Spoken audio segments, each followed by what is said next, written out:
E o presidente argentino Javier Milei completou 100 dias à frente do governo argentino. O período foi marcado por protestos, embate com o Congresso e aumento no corte de gastos.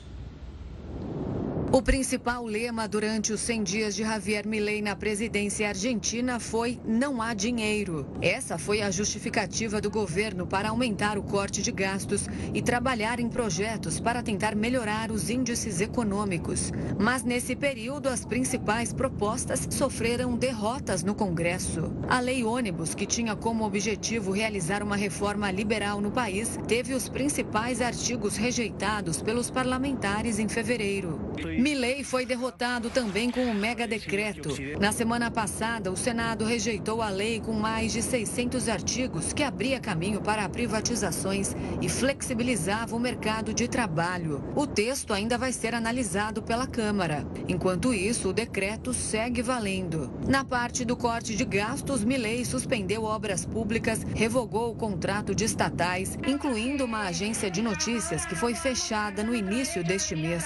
Além disso, o número de ministérios foi reduzido pela metade e o peso foi desvalorizado em 50%. Com isso, a inflação disparou 25% em dezembro.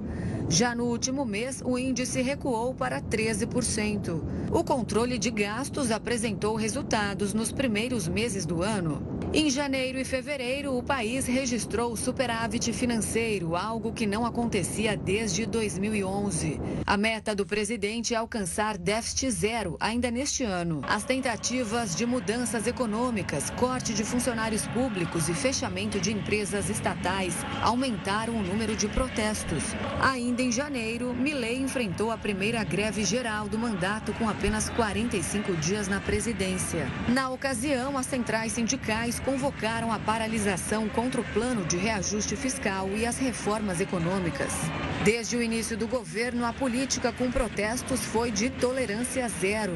A polícia foi usada para coibir manifestações e a ministra de Segurança Nacional ameaçou prender quem bloqueasse avenidas e cortar benefícios sociais de quem participasse dos atos. Apesar do aumento de protestos, pesquisas de opiniões locais apontam que o presidente mantém uma imagem positiva para metade da população. E para fazermos então um balanço do governo Milei até aqui, a gente recebe o professor Roberto Luiz Troster, que é doutor em economia pela USP. Boa noite, professor. Seja muito bem-vindo ao Jornal da Record News. Boa noite, Renata. Boa noite, Gustavo. Bom, professor, qual a avaliação, então, que dá para a gente fazer desses 100 primeiros dias do governo de Milei até agora? Ele conseguiu alguns avanços importantes, na sua opinião? Conseguiu, sim. Indicadores econômicos. O risco caiu, a bolsa disparou, o país estava em caminho de uma hiperinflação, como vocês lembram. Foi 25% de inflação em dezembro, 20% em janeiro, 13,5% agora em fevereiro e deve continuar caindo. Teve um superávit fiscal, algo que não acontecia há mais de uma década. Então, os indicadores econômicos estão melhorando.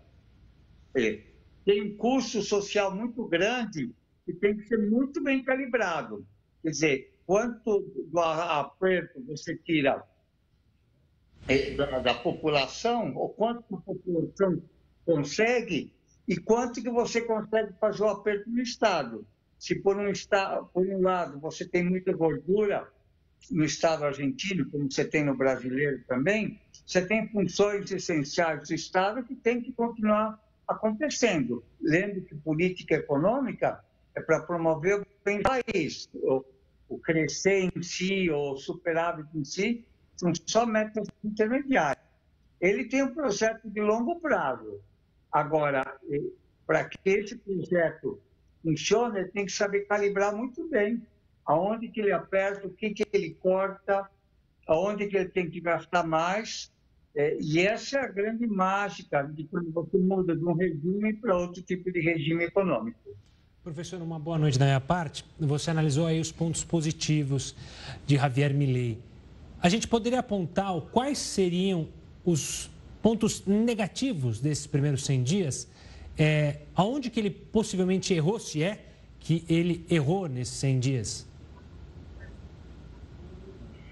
Ele, assim, primeiro, eu acho que arrumou alguns inimigos de graça, né? Eu acho que ele precisa dos políticos, tanto dos governadores, como dos senadores, como dos deputados. Bater de frente, chamar os que não votaram com ele de traidores da pátria. Só dificulta qualquer aprovação posterior. Ele foi viajar para Israel no momento que estavam debatendo isso lá. Quer dizer, por mais importante que seja a viagem para Israel, mais importante é o que estava acontecendo no país.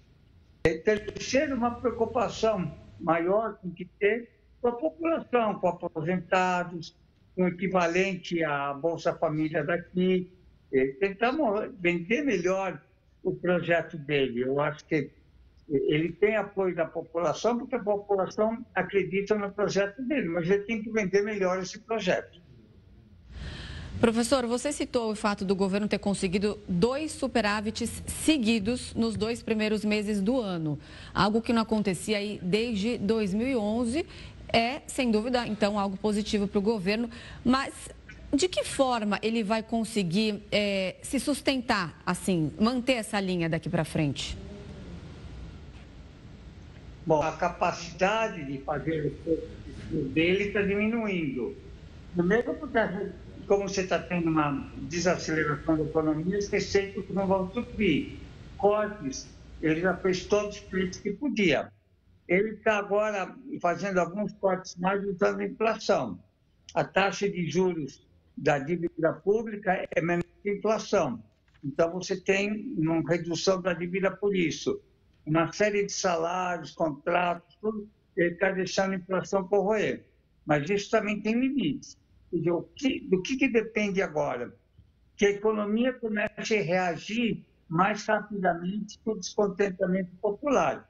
Então, ele está lutando, por um lado, a velocidade de ajuste dos mercados, por outro lado, o apoio político à população. Se a inflação cair mais rápido, eu acho que vai cair.